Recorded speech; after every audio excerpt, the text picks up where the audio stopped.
Yes, you're now on live stream. Perfect, thank you. Good morning, everybody. Welcome to this morning's licensing subcommittee. My name is Ben Attrell. I'm a solicitor employed by Portsmouth City Council, and I'll be advising the subcommittee today. The first item on today's agenda is to appoint a chair for this hearing. Can I please have a nomination? Can you hear me? Yes, we can hear you. Okay, I nominate Claire Rudy. Thank you. Is that seconded? Councillor Mason?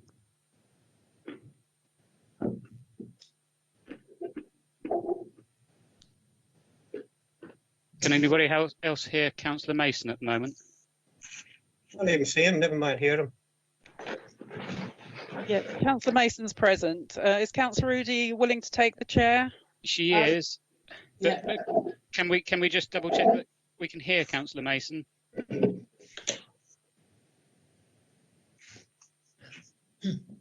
Could you try speaking, Councillor Mason? Hello? Hello. Yes, we've got audio. Marvellous. Okay, brilliant. And you can hear everything, Councillor Mason? Yep. Marvellous. Okay. So, Councillor Udy, you've been elected as chair for this morning's meeting. I'll hand it over to you. Thank you, everyone, for that nomination, Leo. Good morning, everyone. I'm Councillor Udy, and welcome to the Licensing Subcommittee meeting. This meeting is being broadcast to enable the press and public to view the meeting. We are currently meeting virtually in response to the limitations placed on government by the COVID-19 pandemic. Until recently, the law generally stated that members had to be present in the room to make formal decisions at meetings, although it is arguable that this did not apply to the Licensing Committee hearings under the Licensing Act 2003. However, in any event, the law has amended in response to the COVID emergency, and councils are now able to hold all public meetings virtually.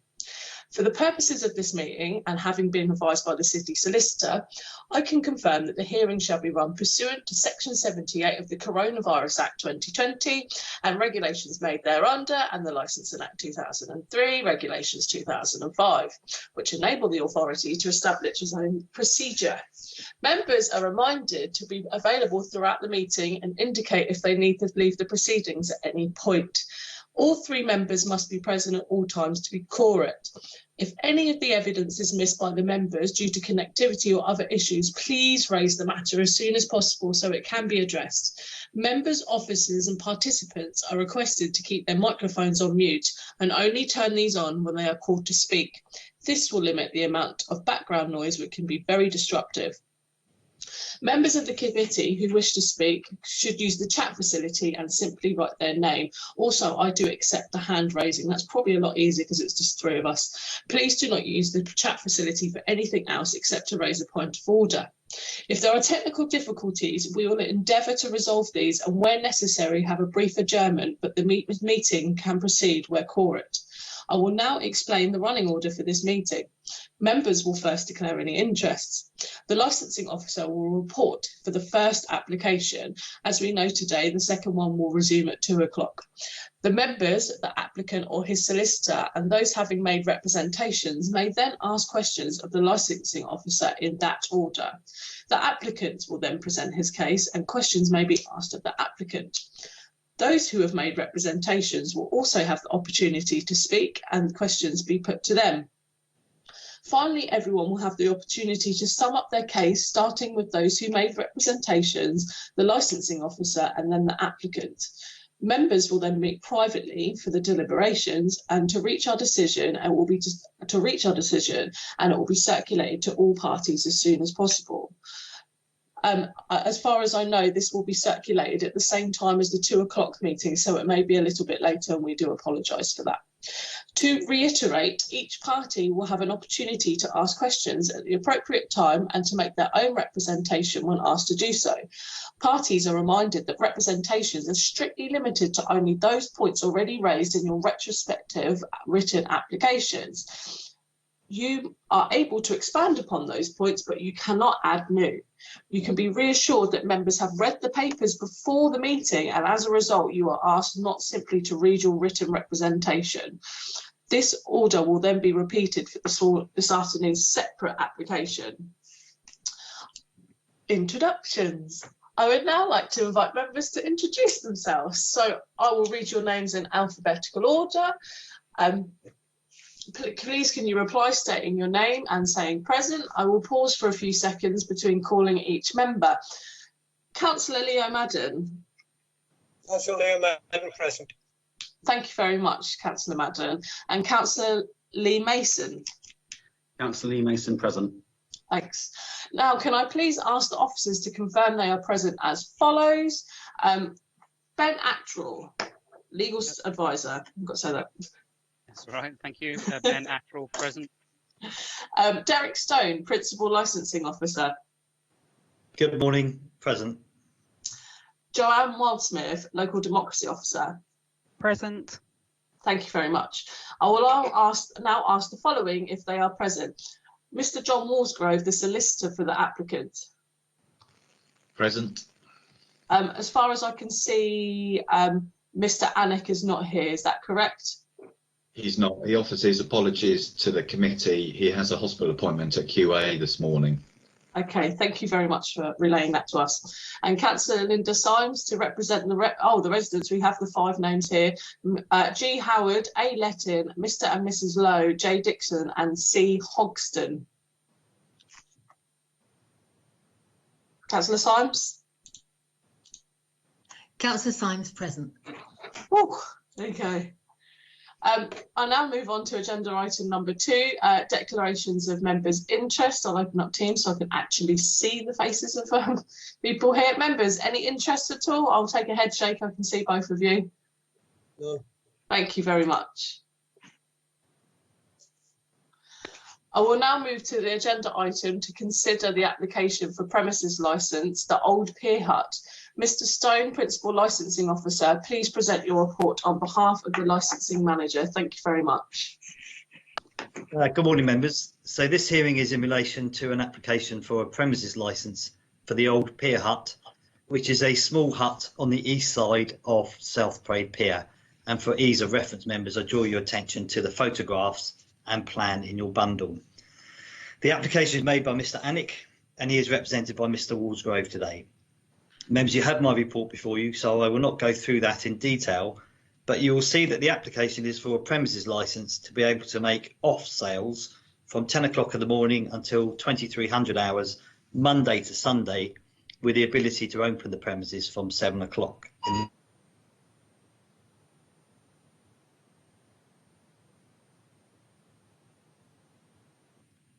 In addition to small arcades and fairground style rides, the pier has a large licensed function room, the Gaiety Bar, and other licensed concessions. The pier was closed for several years and reopened in 2017 after major structural repairs. You went off on our feeds. I don't know if it went off for everyone else, but there's a beep and we lost a bit.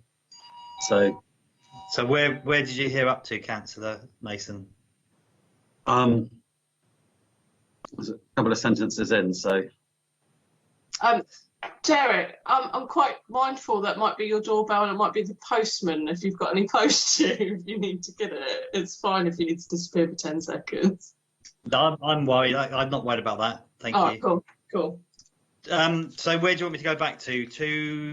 The actual application is for off sales from 10 o'clock to 2300 hours, Monday to Sunday, with the ability to open the premises from 7 o'clock.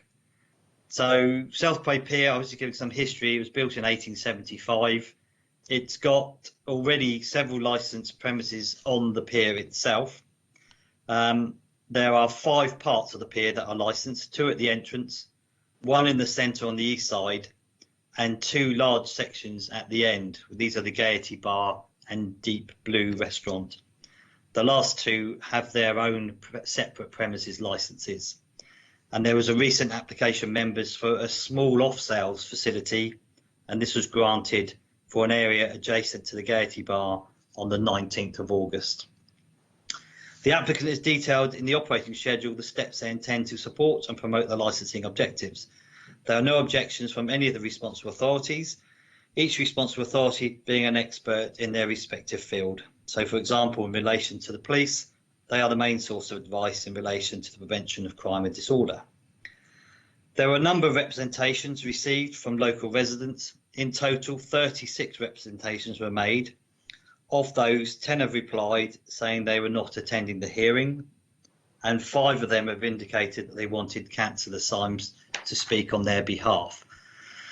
One of the representations from D. Sate actually said that they weren't objecting at all to the old Pier Hut premises licence application. They were just objecting to the beach decking. And members, you'll see my officer's note in my report about the beach decking. Almost half of the people who made representations were referencing this decking, which is nothing to do with this application. The applicant complied with all the necessary provisions contained within Part 3 of the Licensing Act 2003 by way of public and press notification, and local ward councillors were also notified. Members, you are required to determine this application once you have heard from all parties, and I've listed in my report at paragraph 5 what you must have regard to first and foremost, being the promotion of the 4 licensing objectives. In my report, I hope I've given some helpful guidance, but I would like to draw your attention specifically to paragraphs 11.1 and 11.2, which deals with the review of premises licences as a key protection to the community where problems associated with the licensing objectives occur after the grant of a premises licence, and how that licence can be reviewed should that be necessary.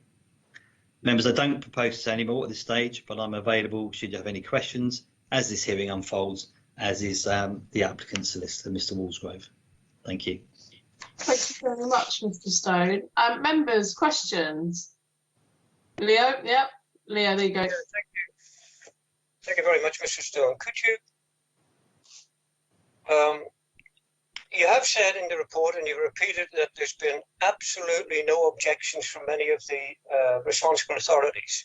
And you mentioned the police, but of course there are other parts of the statutory authorities which I would just like to confirm have not made representations. That's environmental health, who would deal with things like noise. That's the Director of Public Health, who would deal with things like concern for public drinking. Not one of them has actually submitted an objection. Is that correct?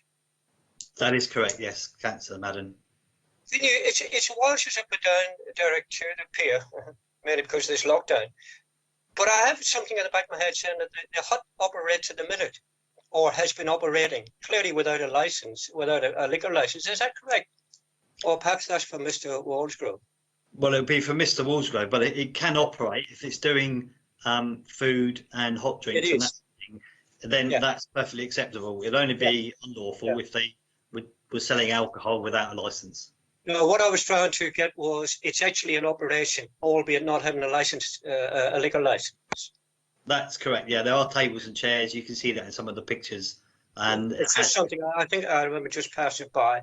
This decking, you're absolutely right about the objections to the decking bit. But I tried to establish if there was any application in for decking beside the pier. I couldn't find anything. Is there? I know it's a confusing issue, but can we see why? Can you see why residents might be confused with this, marrying the two together when there's actually no connection? If in fact there is an application in, I presume that would be a planning application, would it? I believe there was a planning application that went through probably over the last 2 years where the decking has been approved, but it's nothing to do with this premises licence application or with the old beach hut at all. Okay. Well, that's me for the minute. Thank you.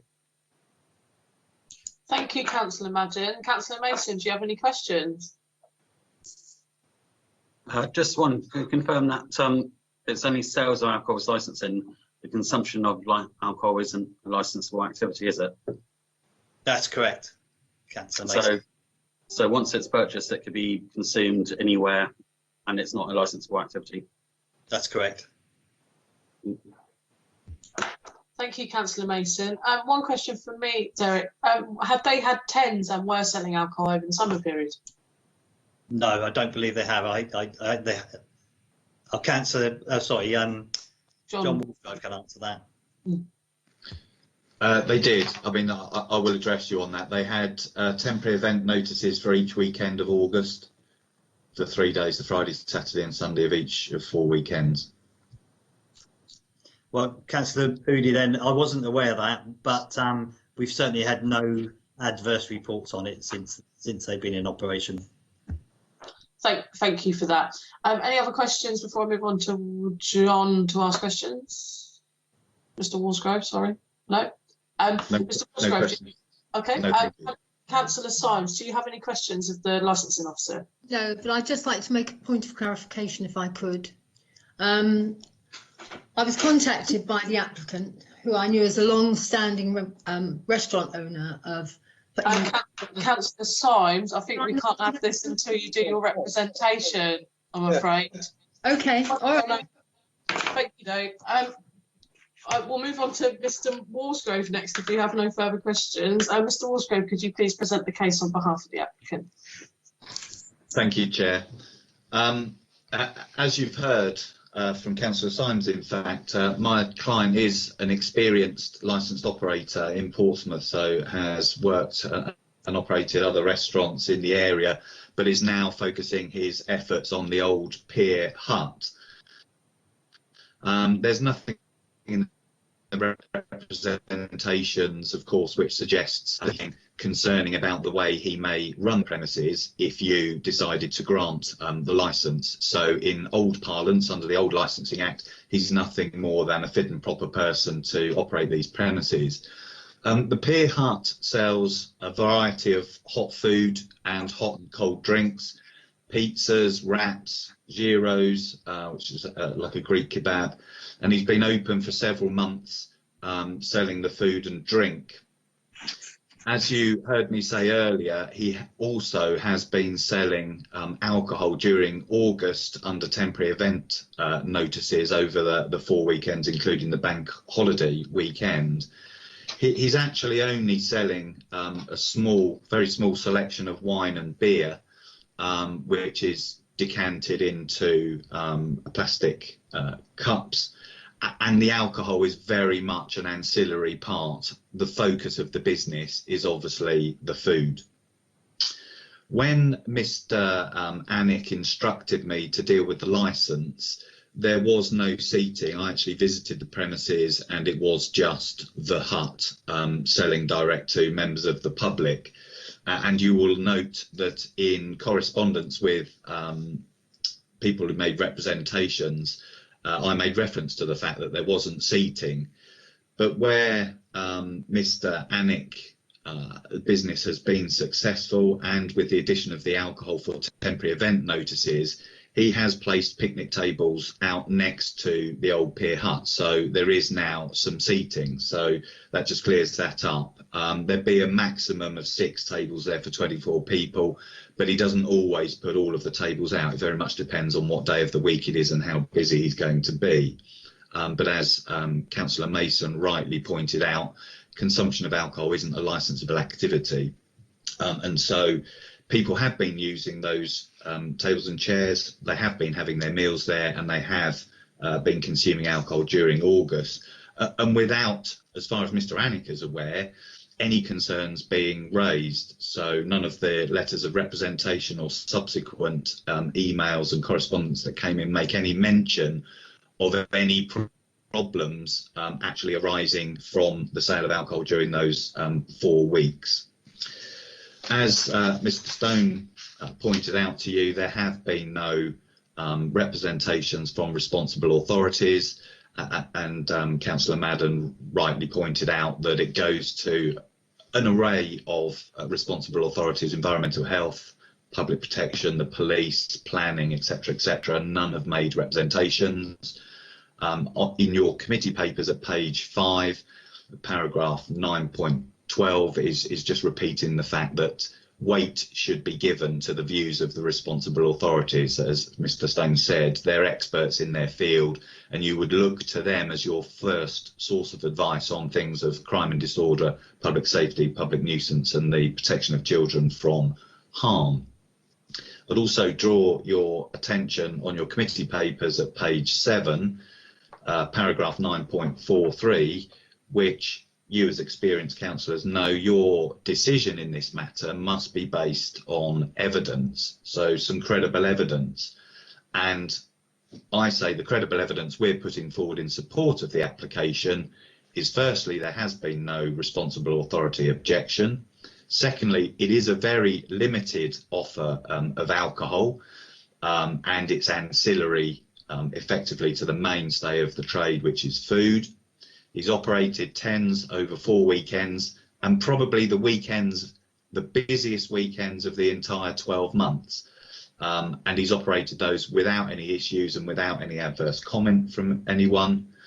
And lastly, he's an experienced operator that has put appropriate measures in place. So from his operating schedule, you can see he operates a Challenge 25 policy. All of his staff are trained.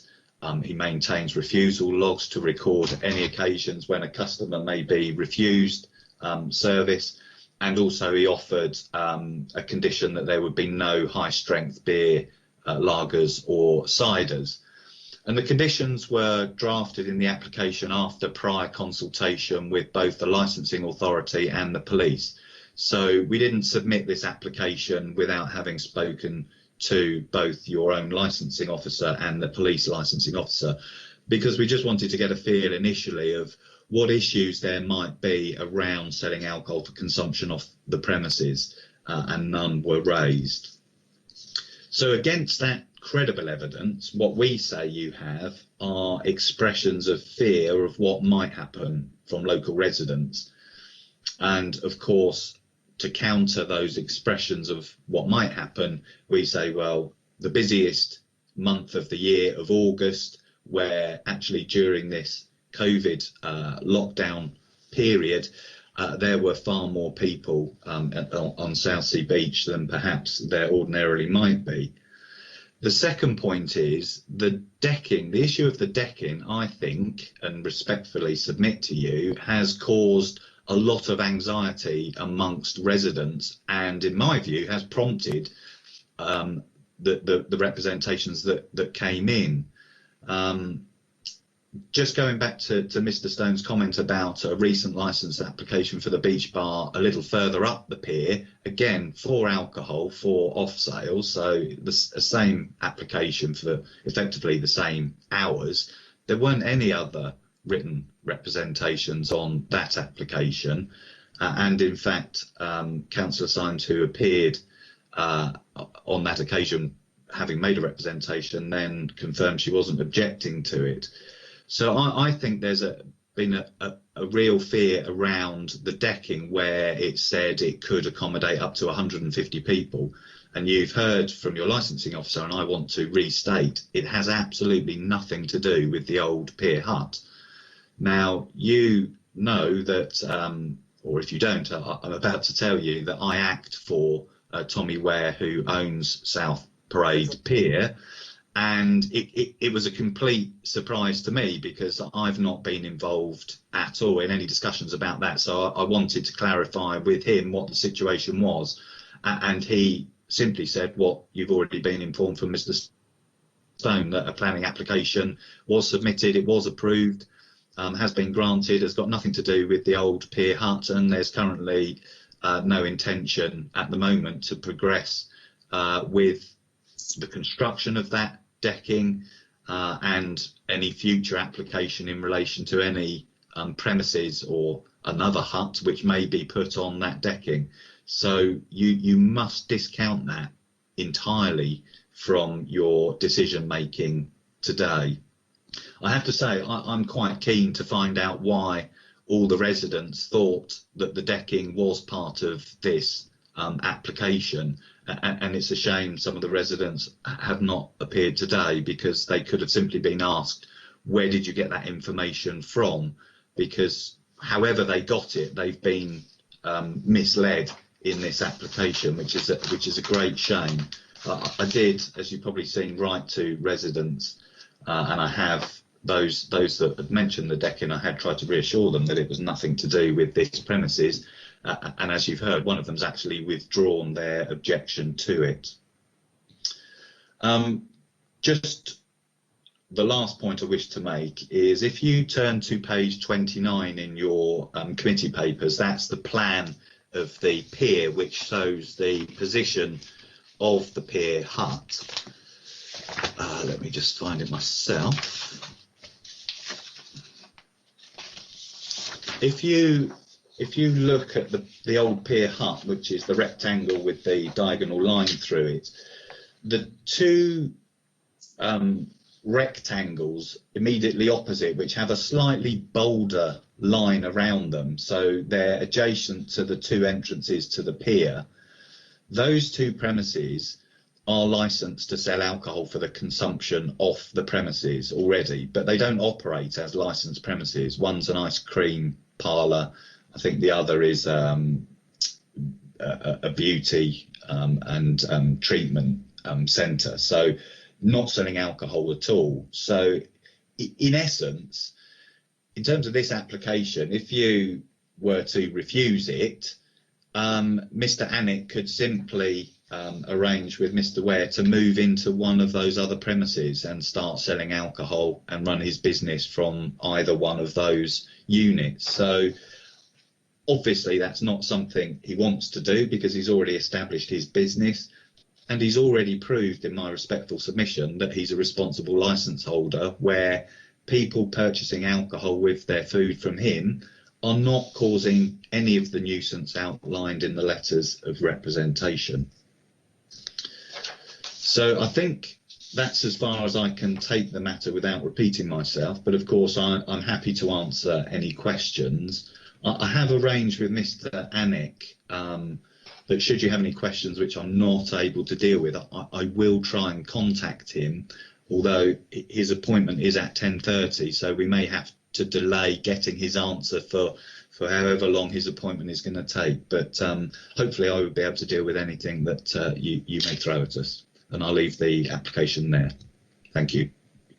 Thank you, Mr. Walsgrove. I'm respectful of his doctor's appointment, so if he does need to ask questions and we do have to have a short adjournment, then I'm more than happy to do that. Ben, I'm just checking in to see if you're still here, because we can't see your face. Yes, I'm still here. Hopefully you can hear me. Cool, yeah, absolutely. I just wondered, I just kind of got a wave of panic all of a sudden. Councillor is... to have your ear. Once you've finished asking councillors if they have any questions, I would have a question to raise. Thank you. All right, cool. I've got some as well, but I'll ask councillors first. Councillor Madden or Mason? Leo? Councillor Mason? Questions. Thank you very much, Mr. Walsgrove, for your representation. Could we just put, and of course I was a bit confused myself, as I intimated earlier on about this decking bit, because I hadn't come across it, but that's probably my fault.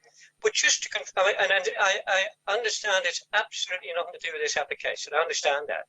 But could I just ask whether Mr. Annick was involved in the application for this decking at any stage? No, he wasn't. Okay. Well, I assumed that, but I just wanted to confirm that. Could you tell me then, when you think, if with a liquor license, how often do you think the hut would be open? Because presumably it would be seasonal, rather than open 360 odd days a year. Would that be correct? You're right. He's only going to open when people are going to be there, because it's a new business, and obviously we've not moved into the winter. I wouldn't be able to say, well, it's going to be closed during the winter, but clearly if there's nobody around in Southsea, he's not going to open. So I have to put the application on the basis that it would be open all year round, but common sense tells you that there's going to be substantial periods where he's not. Okay, thank you. Could we deal with the opening hours? Because you made an offer. I think some residents saw it differently. That you would close at 2100 hours, or propose that you may do that, or would do that if the objections were withdrawn. And in that you say that Councillor Symes in fact agreed to that herself, and therefore I was under the impression had withdrawn her objection. Only one person, as far as I could make out, did. But where does the applicant stand in relation to closing at 9 o'clock as opposed to 11 o'clock, Mr. Walsgrove? Yeah, let me do, of course, let me deal with that first point. And obviously my client apologises again for the confusion. After he met Councillor Symes, he telephoned me and he said that's what he thought the discussion had been, that if he reduced the hours to 9 o'clock, there wouldn't be any objection. And obviously, when I then sent that correspondence out, Councillor Symes made it clear that that wasn't what she agreed. And so we sent out another communication to make it clear that there wasn't any agreement by Councillor Symes to that. So again, he offers his apology, as he did earlier. In relation to that, he offered the 9 o'clock to reduce the sale of alcohol. He wasn't saying he would then close the old Pier Hut at 9 o'clock. The intention was just to cease alcohol sales at 9 and continue to operate with the food, hot drinks and cold soft drinks until 11 o'clock. The offer was made in the hope that he would be able to persuade them to withdraw their objection so that he could get the licence quicker and benefit from the summer trade, instead of just having effectively 12 days under temporary event notices. So the application before you is for it to sell alcohol all the time it is open up to 11 o'clock, because obviously the residents were still concerned, even if the hours were reduced. And I would say there's, in my respectful submission, there's no evidence to say why those hours should be cut back to 9 p.m, because he's proved with his temporary event notices that selling alcohol to 11 does not cause any crime and disorder or public nuisance. And certainly that's a view held by the police, given that they've not made their representation and given the discussion I had with them before we submitted the application. Okay, thank you. Thank you, Councillor Madden. Councillor Mason, any questions?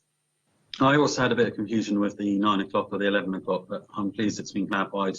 It is the intention to have 11 o'clock. It does seem a bit strange sort of offering it out and then withdrawing it. And also with Leo's comments, if it's got a liquor licence, to be able to retrade for all the days, whether it uses them or not.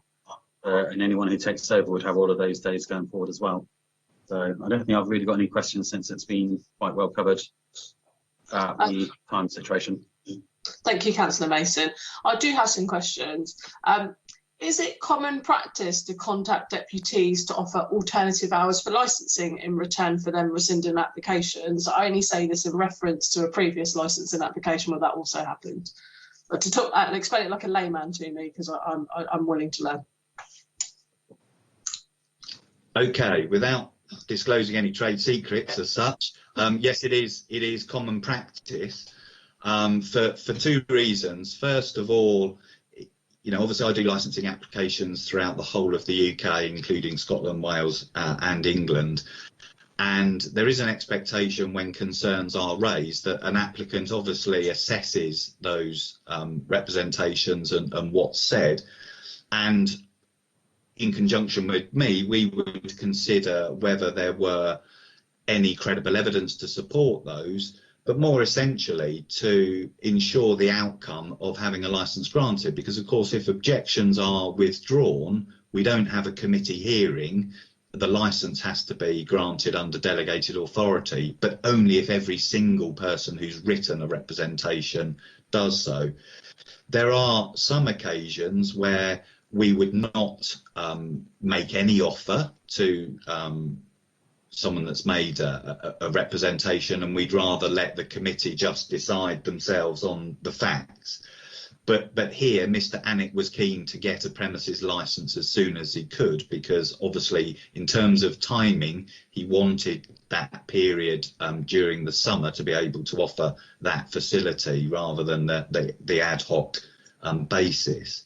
So that's why that offer was made, to effectively try and persuade everybody to withdraw. But it was made clear that if everybody didn't withdraw, then the application would proceed to committee on the basis of 11 o'clock. But in answer to your question, yes, it's common practice. I would say in more than 75% of the applications I deal with for new licence or major variations, we would have consultation either with responsible authorities who've made objections or residents, with a view to try and reaching a mediated outcome and not have the additional delay and expense of coming to a committee hearing. Thank you. I guess it kind of 75% answered my next question, but I'm still going to ask it, and I hope Ben doesn't intervene. Could you tell me why we shouldn't enforce that condition of 9 o'clock if you've already offered it out per se?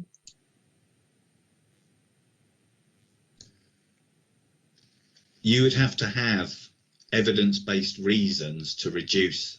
If you were going to grant the application, you would have to have evidence which supported the reason for reducing hours from 9 o'clock based on the licensing objectives. You certainly couldn't make a decision on the basis that that's what we offered to try and avoid a committee hearing. So you would have to hear that between 9 and 11 o'clock there is a greater risk of an adverse effect on the licensing objectives. And I'm saying, well, none of your responsible authorities think there's a concern.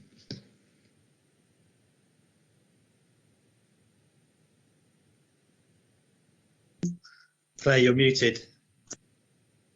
Did I say all of that muted? Sorry, that's the first time I've done that. Ben did raise his hand, so would you like to speak before I ask Councillor Symes if she has any questions of the applicant? And thank you, Mr Walsgrove. Yes, thank you, Chair. Just to reiterate what Mr Walsgrove's said to the committee, I endorse that as my legal advice to the committee. It's entirely normal and in fact encouraged by the Act and the guidance that parties negotiate before a hearing and do all they can to avoid a hearing if at all possible.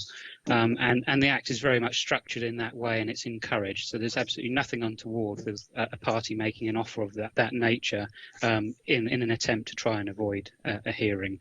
The other point, Chair, I did say earlier I had a question of the applicant. I note that the responsible authorities haven't made any representations, but I was just wondering, have any conditions been agreed with the responsible authorities by way of I couldn't see anything in the papers that suggested there were any agreed conditions, but often if they don't make representations, it's on the basis that some kind of condition has been agreed. Because we had that prior consultation with the police, the conditions which are in the operating schedule are the ones that they wanted. So particularly the one regarding no high strength beers. So okay. they didn't ask for anything else, and that's why no other conditions have been agreed with any other responsible authority. And I noticed there didn't appear to be any, correct me if I'm wrong, any conditions in relation to glass or plastic use. But you did mention during your presentation that the applicant does only decant into plastic. Is that something that, if it is already there, then I apologise, but the applicant would be willing for members to endorse on the licence if they were so minded to grant the licence? You're right, it isn't there, and I have to express some surprise that that's not what the police asked the first time. However, it was a condition which was imposed or agreed on the beach bar, and yes, my client is happy if the committee thought that was a condition that was appropriate to have the same condition that effectively there's no glass. Thank you. Thanks, Chair. That's the last of my questions. I can see Councillor Mason. Councillor Mason, yeah. Councillor Mason. Thank you very much. Just for the last comment from the solicitor about decanting into plastic, I hadn't really picked up on that when I was reading the paperwork a couple of days ago. Surely if it's off sales, it's to be taken away. So if you're decanting everything into plastic, including glass bottles, it's not really facilitating off sales. It's more like an on sale being consumed there and then. So how would you be able to stop people taking away a glass bottle, or if all the glass has been decanted, that is to be instant consumption, which is pretty much on premises? It's an unusual position because, of course, the premises is the hut itself. Can you hear me now? Is everybody able to hear me? I can't hear anything at the moment. Can anyone else? I can hear Mr. Walsgrove. I can hear Mr. Walsgrove. Oh. I couldn't hear you then. Shall we try again? Yeah. Okay, can you hear me now, Councillor Mason? Yes, yeah. Right, thank you. It's a slightly unusual position because the premises which we're licensing is effectively the porter cabin, the old pier hut. So of course all of that is a food kitchen, and there's no, the premises, the pier is the pier, that's not part of his premises, it's just the hut. So every sale is for consumption off, but effectively it's decanted into a plastic cup, as is the same for the beach bar, which was granted a couple of weeks ago. So it's for people to, yes, with their food, to be able to consume the alcohol while they're eating their food, whether that be on the picnic benches, whether it be on the seating elsewhere on the pier, or the seating along the promenade, or on the beach. So it is consumption off the premises, because the premises is the actual hut itself. A bit like, I suppose, a lot of the pubs will have a licence for the pub, and they'll have beer gardens. Well, the consumption in the beer garden is consumption off the premises.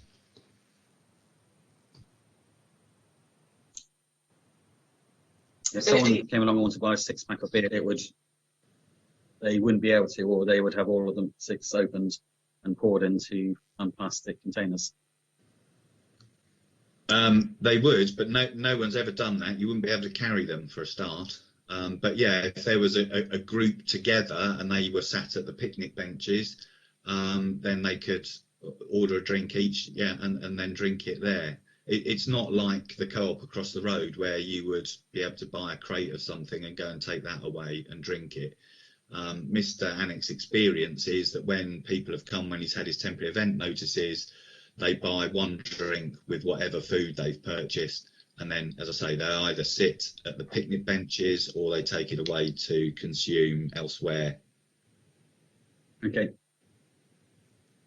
Thank you. Just to bring up a point about that, I had a discussion with someone with the licensing objectives the other day about sustainable materials, things being decanted into. Whilst we obviously wouldn't accept glass, and we'd consider that in our deliberations today, glass is probably easier to be recycled than it would a single-use plastic, for instance. So I guess those conversations would change, and the licensing objectives are not subjective as such, but they could be twinged. I did argue that the protection of children from harm could be dealt with under climate change, because we are leaving the planet to them, but that's a moot point. But I'd like to ask if Councillor Symes has any questions.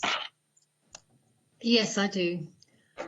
Firstly, those 2 premises you're talking about at the entrance to the pier, which you indicated are licensed premises but not being used as such, I believe they're already leased, aren't they? How could Mr. Annick suddenly move into one of those if the licensing authority didn't grant a licence today?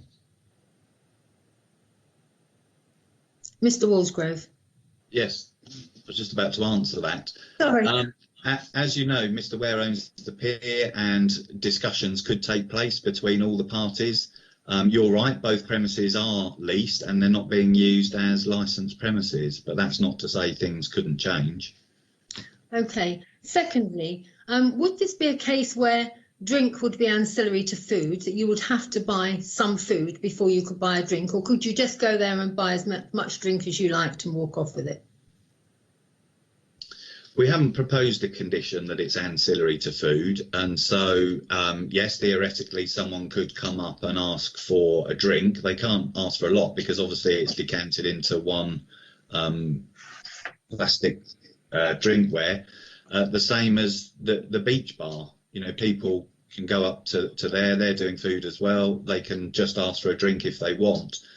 But of course his business is the food.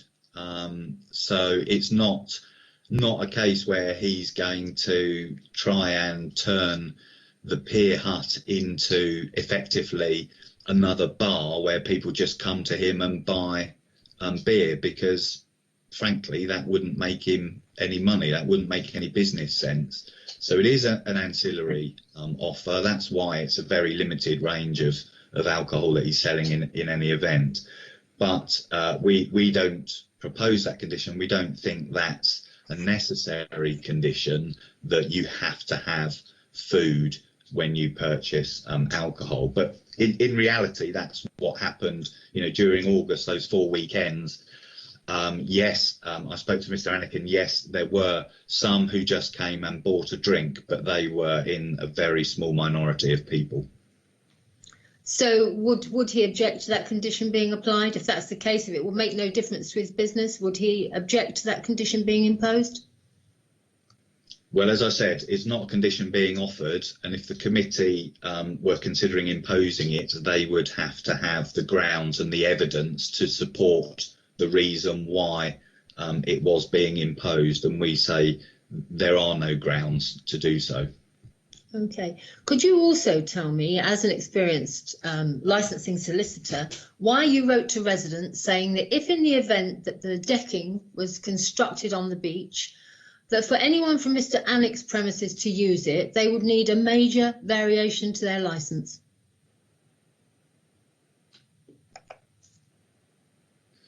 So in relation to that decking, if anything is ever used there, so if it's built and anybody wants to be able to consume alcohol there, whether it's a new hut that is built on that decking or whether Mr. Anick's business changes, it would require another licensing application. So I was just pointing out that even if this license is granted and that decking is built, Mr. Anick's customers would not be able to make use of that. It's not going to be anybody consuming there would be looked at as consuming on the premises.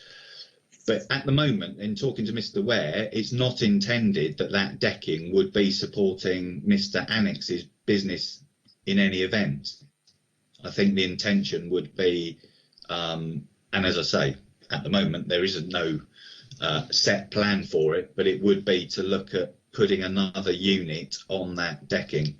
But as I say, I haven't got any more details other than Mr. Ware made a planning application, it was granted. As the alcohol being sold only has to be sold outside that red line, they can drink it anywhere.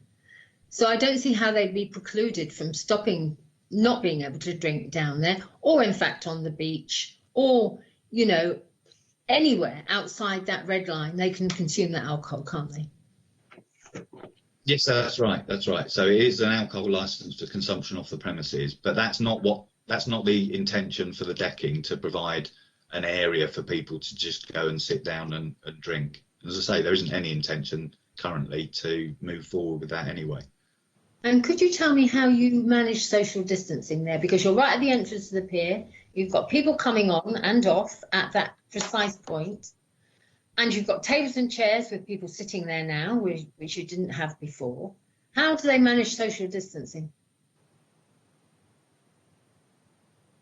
So they have staff working in the hut itself, obviously preparing the meals. On each occasion I've been there, Mr. Anick has been working. He works the vast majority of the hours, and he is effectively front of house, for want of a better expression. So he is able to manage anybody waiting in a queue for food and to ensure that they are socially distanced. Obviously, with this sort of operation, it is a high turnover of customers in a very fast period of time. It's fast food. That's the essence of it. So there haven't been situations where there are large groups having to wait a long period of time and queuing up to get their food. It's fast, it's quick. People get their food and move away quickly. Thank you. That's all I have to ask. Thank you. Ben, do you mean to have your hand up, or is that a historical hand? Oh God, don't Apologies, Chair. No, sorry. I was just typing, so it took me a few seconds to unmute. I'll lower my hand. Apologies. Thank you. Any other questions, members, at all? No. Okay. We'll move on to the other person's case now. So, Councillor Symes, you are here to represent 5 of the residents that I mentioned earlier. I do have those representations open because, obviously, as you know, as a committee member, that you have to kind of stick to the script of what you're just talking about. But it seems like everything was mentioned across those few deputations. So, take the floor. As I said, firstly, I'd like to make a point of clarification. Mr. Walsgrove's client contacted me, and I had known him from meeting him in the street and saying hi and whatever for a number of years. He didn't explain to me what he wanted to see me about, and I did ask him. I also explained to him that I was no longer the councillor for St Jude. However, I agreed to meet him because he said it was important. When I got there, he then indicated it was about the old pier hut, and he asked me to withdraw my objection. I then explained to him that it wasn't a personal objection, that I was actually speaking on behalf of a number of residents. He seemed okay with that, but I think somewhere he got confused about what I was saying to him and thought that I had said I was going to withdraw my objection. I feel it would be nice in these circumstances if the licensing officers had contacted me to actually clarify it before they sent it to everyone, because it was a misunderstanding, and it should have been made clear right from the start that I hadn't agreed to that, and somebody should have confirmed with me, because nobody had any evidence to that except for what Mr. Walsgrove was repeating his client had said. So I just wanted to make that point, so that in future, maybe, if this kind of situation arises, that the other party at least confirms that they haven't agreed that measure. Is that okay? Yeah, that's fine. Thank you for clarifying. Thank you. Thanks. Okay, so other areas of the city have a ban imposed that precludes drinking in public places, for example, Victoria Park, to prevent public nuisance. In this case, it can be clearly demonstrated that the pier already gives concern regarding antisocial behaviour and noise pollution. Adding to this by the addition of a takeaway bar selling alcohol would further exacerbate the public nuisance that is already being experienced by the residents. We have touched on this. How will social distancing be achieved? As you can see, the photos of the tables and chairs that have been allocated to the bar, they don't take into account social distancing. Public toilets. The nearest public toilets are at Canoe Lake, some distance away. How will the applicants ameliorate this? I would like to quote some of the anecdotal evidence provided by those opposing the application, which breach the 4 licensing objectives. The prevention of crime and disorder. Evening drinking venues normally come with a raft of anti-crime measures, including CCTV. As alcohol will be consumed outside of the red line, limits on how alcohol is consumed cannot be imposed. Without the standard anti-crime measures being available, there will be nothing to limit fights and other antisocial behaviour linked to heavy drinking. Public safety. The pier is not well lit, so the potential for accidents after dark is considerable if people take their drinks onto the beach after dark. There is also a possibility that they will go for a swim. You might say, well, there's off-sales on other parts of the pier, but when you buy off-sales on other parts of the pier, you're quite a distance. You have to walk quite a distance down the pier, round the end and down onto the beach. With this venue, it's directly onto the promenade and directly adjacent to the beach. And I think that ought to be taken into account. Just 1 second. The protection of children from harm. The position of the bar adjacent to the entrance of the pier, the potential for children entering the pier or walking along the seafront to be exposed to strong language and expletives is obvious. It's also not reasonable for young children in particular to have to witness drinking. This application will enable this. Its whole purpose is to sell alcohol to be consumed on the beach or at the entrance of the pier. Is that really the image we want to create on our seafront? The committee should consider whether this is something that the council should endorse, as it will add the potential to seriously and adversely impact the residential amenities of neighbouring residential properties on the only part of the seafront where people live so close. Allowing drinking until 11 p.m. at night in a public space in and around the pier would allow unmitigated noise and light pollution until late at night. All sales will be off sales and therefore no meaningful conditions can be imposed. I haven't finished yet.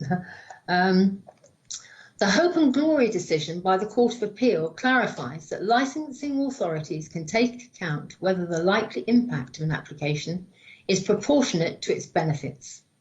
I would contend in this case that the impact would be excessive, so I ask you to refuse it. Thank you.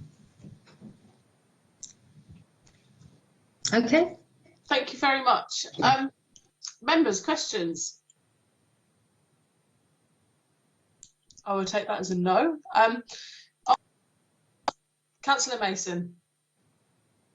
Just quick one really, when talking about the social distancing, since the licence will be going forward and hopefully last long past the pandemic's finished, I'm not sure if current social distancing is 100% relevant to the licence in whole, because that would be dealt with by health. I don't know if Councillor Simons wants to add anything else on that.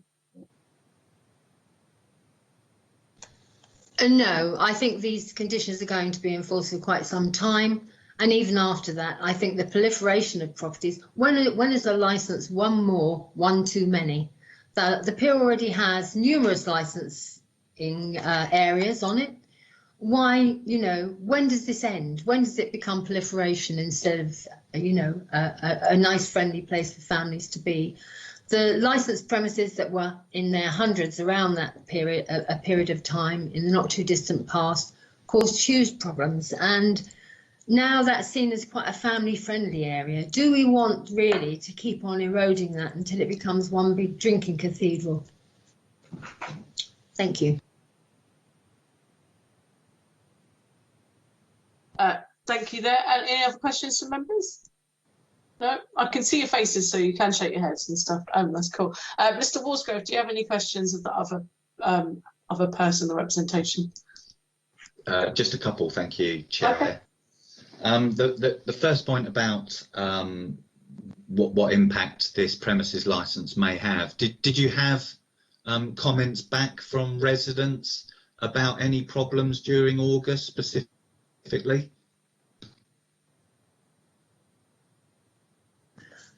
There were complaints in general about the noise, the loud music, the loud, behaviour from people on and around the pier. I'm not saying it specifically from your Mr. Aziz. I'm sorry, I've forgotten his name, but I'm not saying specifically from his premises. But I think it's a cumulative impact, isn't it? You've mentioned the decking again. I know from the residents' letters, it would appear that they may have received a leaflet. Was that something that you had any involvement in sending round to residents? The ward councillors, myself and Councillor Stubbs, did inform them, but they were told that it was separate applications, that the planning for the decking it was a planning condition, and that the planning had been given for that decking. Yes, that was information we gave our residents, which I think is the right thing to do. They should be informed of what's happening on their doorstep. But specifically, that was mentioned. No, it wasn't related to to your client. There were three specific things. There was that, there was the other application from the Gaiety Bar, and there was the fact that the permission had been granted for the decking alongside the pier, and it hadn't lapsed and it was still able to be built. Do you accept now that in this application, the issue of the decking is completely irrelevant and doesn't take any part in the decision making? I think it's something that should be considered, that might be a possibility in the future, but no, it can't be considered here. And as you've said, and as everyone else has said, there's a possibility of being able to review a licence. We all know that that's perfectly within the licensing office ability to bring that licence back at any time. But I do think it does point to the fact that it's very close to the beach, it's very close to the prom, and it does encourage people to consume alcohol along that area of the promenade, which people buying alcohol from those other venues on the pier would be unlikely to do, because what would be the point of walking all the way down the pier to stand outside, whereas this premises is directly onto that promenade. Thank you, Chair. No questions. There are ample licensed premises within that area anyway at the moment. You can buy alcohol from several, as you've explained. And what happens if those other two open up? You could say, couldn't you? We can't possibly consider that now, and I acknowledge that. But I do think that all people should be aware of what could happen. And I understand your licence can't be granted on that basis, but I just think it's useful for everyone to know the absolute circumstances surrounding the pier at the moment.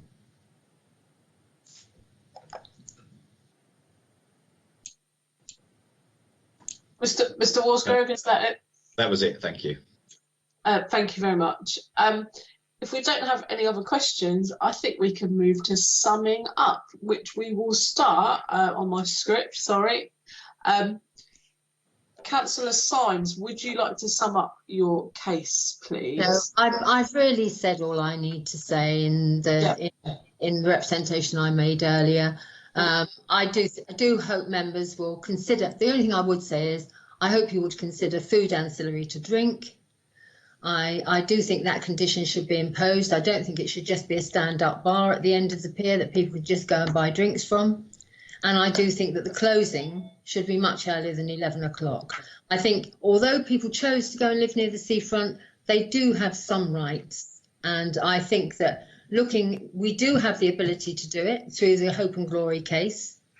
And I hope that you will seriously consider that. I hope Mr. Attrell will help you in your consideration. Thank you. Thank you. Ben has his hand up. Hello, Ben. Hello, can you hear me? Yeah. Excellent. I just before I was hoping to get in before you went on to something up, but it matters not. I thought it might be best for me to advise you in open session rather than when you retire to make your deliberations as much as I can. There are a number of issues that have been raised by residents which I have to advise you ought not to take into account at all when you're making your decision. And sorry, I just need to get a document up where I've made a rough note of the issues. I will expand on it if I need to during deliberations. But in terms of need, whether or not there is a specific commercial need for a premises, that's not something that the licensing authority can take into account when it's making its decision. Whether there's planning permission for other areas, particularly the decking, I would concur that that's something that ought not to be taken into account. The value of property, issues regarding parking. There are a large number of issues that have been raised by residents, and I think there does seem to be a thread through the representations that indicates some confusion between planning and licensing. And so I would just reiterate, and you're all experienced members, but I say it just for the matter of public record. Obviously, a lot of those issues cannot be taken into account. That was all, Chair. Thank you. Thank you. Thank you for bringing up in public session, because I would hope that if there was any residents watching today, it would help them understand when we're making our deliberations that we've not ignored certain points that they've raised at all. Mr. Stone, would you like to sum up? You're on mute. Sorry, nothing to add other than I think just for clarity, if I might have misheard it, but I think Councillor Symes said to consider food ancillary to drink. I think it's the other way around, isn't it? Oh, whichever way you'd like to put it, Mr. Stone, I'm quite happy. Can be the other way around. Other than that, I've nothing to add. Thank you. Thank you. Then I'll move on to Mr. Walsgrove. Would you like to sum up on behalf of the applicant? Just very, very briefly, just to reiterate the main points. The first one being no responsible authority objection. The second one being you've got credible evidence from the applicant to show there's no adverse effect on the licensing objectives from operating temporary event notices. Third point is just to remind you what Ben's just said about what is relevant, what is not relevant in the representations. A lot has been said about the decking, unfortunately, which is not relevant. And lastly, to remind you of your power to review, allowing you a light touch to this application. There's no need to impose a condition to make alcohol ancillary to food. So, for example, if you have a group of friends come to the premises and say it's a group of 4 and 3 of them want food and 1 doesn't, why should that one be precluded from enjoying, if you grant the licence, enjoying a beer with his friends just because he's not hungry and wants to eat? There's no credible evidence before you which suggests that's an appropriate condition. If it had been, absolutely the police would have been asking for that condition and others. This is not a drinking bar. This is a fast food takeaway that just wants to have an ancillary offer for people. And the situation is this, that on occasions when he's not been able to sell alcohol, those that do want to have a drink of alcohol have either gone to the beach bar, or indeed people that use the beach have been going in the co-op and purchasing their alcohol from there. This premises is not going to attract a new crowd of people to this area. It's just servicing the people that are there. It is a very popular place, and that's why there are a number of shops and food outlets, so that people enjoying themselves for the day on the pier, on the beach and on the promenade can get something to eat, can get something to drink, and enjoy themselves in a responsible way. And reference to the previous history of South Parade Pier should also be ignored. It's accepted that that ended up not a very nice place to go, and that's completely changed. Adding the pier hut to have a license is not going to take it back to those dark days. So I would ask you to grant the application as we've applied for, with the conditions we've offered in the operating schedule. So just like to thank you on behalf of my client for the time you've taken to read the papers, which have been extensive, and obviously the time for your deliberation now. So thank you, councillors. Thank you very much, Mr. Walsgrove. We've reached the end of our licensing meeting at the moment. I would ask councillors to meet in the exempt session. It's 11:05, but can we do it like 15:15 so we can have a short comfort break, get a cup of tea, and we'll meet each other. Live stream's about to end, and we'll resume the second licensing meeting, which will be public, obviously, at 2 o'clock this afternoon. Thank you, everyone, for attending today. See you in a bit. Chair, just before you do close the meeting. Ben, hello. And Councillor Mason. Just before you do close the meeting, just to make it clear to all parties that each matter today will be considered entirely separately. So the members will obviously deliberate this matter and make their decision on this matter before moving on to the other application this afternoon. But it's likely that both decisions will be issued at the same time later on today, but that does not mean that they will have been considered together, just to make that absolutely clear. Councillor Mason. It's just really, since this is my first one online since we've gone over to the decision, we normally have the people there to announce the decision and sort of done. We don't have a timescale that we're actually going to be announcing it. Not particularly. We aim to get out by the end of the day, so we make our decision and then we confirm it with the solicitor, and it gets mailed out by email to the applicants. So it's done in an email as opposed to us coming back at 2 o'clock and announcing it at the start of the next session. Yeah. Okay. I'm not too keen on the idea. It does seem a little bit behind closed doors. I'd have preferred if we were announcing it at 2 o'clock when we start. So every licensing meeting we've done, we haven't announced in that way. We've agreed through the Coronavirus Act and the change that it's done, and then the applicant is then emailed.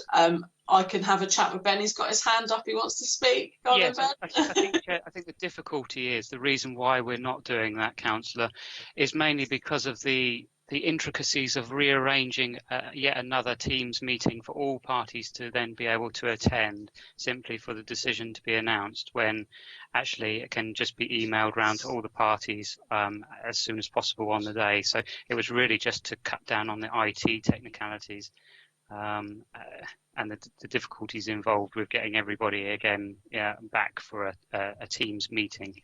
Oh, well, coming back at 2 o'clock. Mr. Walsgrove, you're coming back at 2, aren't you? Yes, I'm back this afternoon. Well, in that consideration, then I'm happy to announce the decision publicly, because Mr. Walsgrove will be here, and therefore I would want Councillor Symes to maybe be informed and want to come back. I think she definitely deserves to be here as well, because she was part of representations in the meeting. I'd argue if Councillor Symes is able to return at 2 o'clock very briefly at the beginning of the meeting, I don't know whether Councillor Symes would be able to rejoin or to join. It would be down to Democratic to arrange that. It may well be possible. I've lost sound with everyone again. I don't know if anyone else. No, we can hear everyone else. Can you hear me? I can hear you. it was on and off. So sorry, yeah, I can hear everyone else. It might be your internet. I guess the we're council's arguing internet. over the case. If councillors, I think we're on the same Teams link for this meeting, aren't we? Yeah. So if Councillor Symes is able to return at 2 o'clock, so all of us were here that were present during the meeting. Rocky, you doing this afternoon as well? I am, but it begs the question about what we do for the second hearing, and do we then come back later on? Yeah. Tonight, I don't see. Yeah, that's why I definitely don't want to return tonight. The way we've done it has worked perfectly well, and it's all above board and legitimate. And I actually send out a notice of decision once you've confirmed that you're happy with your decision, and that's the protocol. We send it out to all parties. Okay, Councillor Madden wants to say something too. I just want to say that we have changed. We have amended the standing orders to allow us to deal with this and then give the notice later rather than people having to come back. I think we should stick to the line. I don't think we should be given any what could be seen as preferential treatment, because I think Mr. Stone's absolutely right. We then have to say to the next one, it'll take us a while to deliberate, but we will seek to go public at 5 o'clock or 6 o'clock or whatever. We have agreed.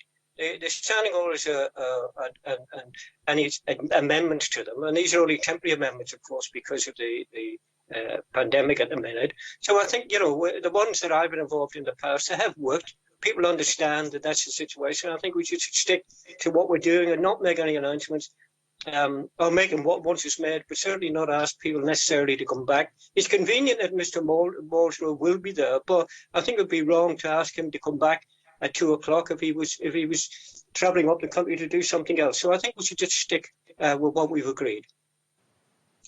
Leo, I'm 90% inclined to agree with you, so I think we'll leave it at that. I do apologise to other members who wish to. So maybe if we made our decision that had been sent out before 2 o'clock, then we can just open the meeting saying, in respect to previous matters, because everyone had already been informed of that decision, that we could just say this has happened, but only if the decision has been mailed out before 2 o'clock.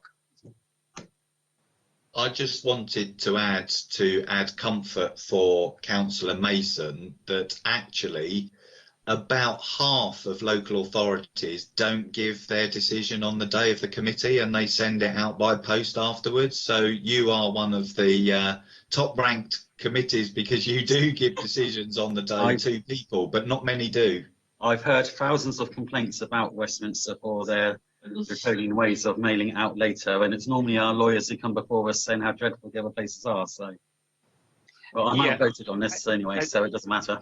I think if there were some delay in terms of issuing the decision, then we would have concerns also. But because we issue it as soon as we physically can do, that's the best we can do really in the circumstances. Cool. Well, people still post letters. That's the thing, isn't it? I'm moving it to 20. I did say, did I say 20 past? Yeah, 20 past, please, so I can get a cup of tea. Cool. See you in a bit. Bye. Off.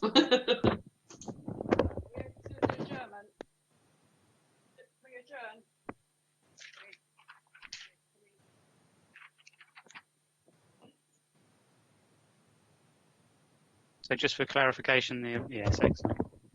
Meeting's adjourned. Thank you.